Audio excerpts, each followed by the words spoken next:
উঠালে এয়া আমাৰ ঘৰৰ খেতি হয় মানে ঘৰৰ কেপচিকাম এয়া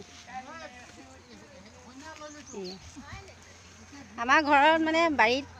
পথাৰত মানে কেপচিকামৰ খেতি কৰে যে কেপচিকাম জলুক এইফালে কেৰেলা এয়া তিতা কেৰেলা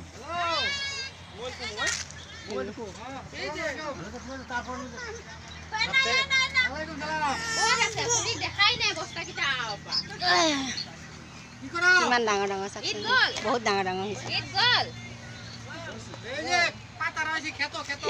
বহি লৈছে হে আগফালে একদম হেৰিখিনি লৈ পেলাই কেপচিকাম লৈ আৰু এয়া খেতি চাওকচোন এয়া কিমান ধুনীয়াকৈ হৈছে লাইনকৈ লাইন লাইন লাইন লাইন লগাইছে একদম চাৰিওফালে এয়া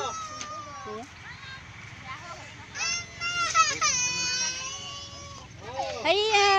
বাইদেউহঁতে তুলি আছে দাদাহঁতে এয়া তুলি আছে সকলোৱে এয়া পুলি হৈছে আৰু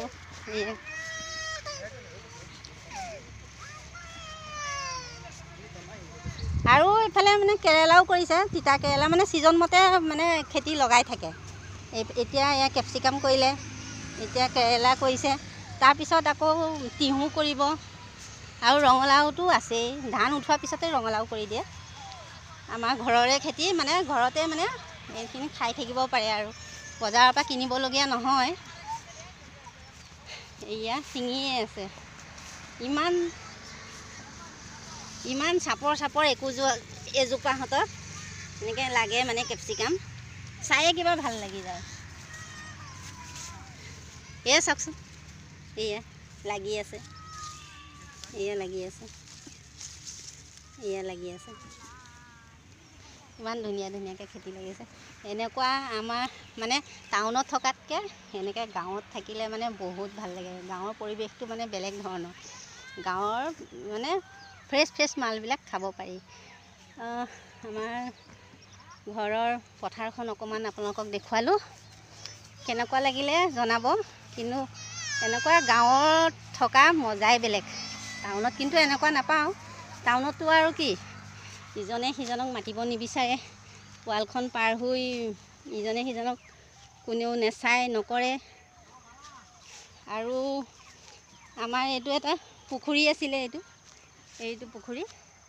পুখুৰীটোত এতিয়া পানী নাইকিয়া হৈ গ'ল আগতে মাছো আছিলে আমাৰ দেউতা থাকোঁতে ইমান মাছ মাৰিলোঁ বহুত মাছ আছিলে মই ঘৰলৈ আহিলে পথাৰখনৰ শাক পাচলি হওক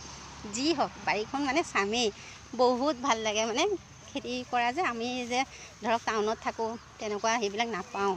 আগতেতো ইয়াত একে দৌৰি ফুৰিছিলোঁ বাৰু কেনেকুৱা পালে আমাৰ ঘৰৰ খেতি পথাৰখন জনাব আজিলৈ আহিছোঁ বাই বাই